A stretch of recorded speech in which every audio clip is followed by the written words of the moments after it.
কাদার মধ্যে একটি উজ্জ্বল তসবি খুঁজে পান।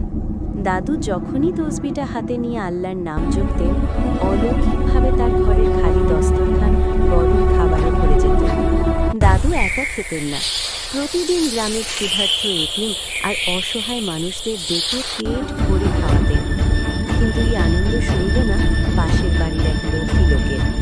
সে ভাবল, এই তসবিটা থাকলে সে সারা বিশ্বের মালিক হয়ে যাবে।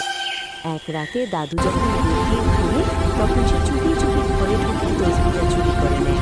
কিন্তু পরদিন সকালে তসবিটা হাতে নিয়ে সে যখনই দোয়ার বদলে হুকুম করতে শুরু করলো, জাদুর বদলে দানাগুলো সাধারণ পাথরে পরিণত হয়ে মাটির সাথে মিশে গেল।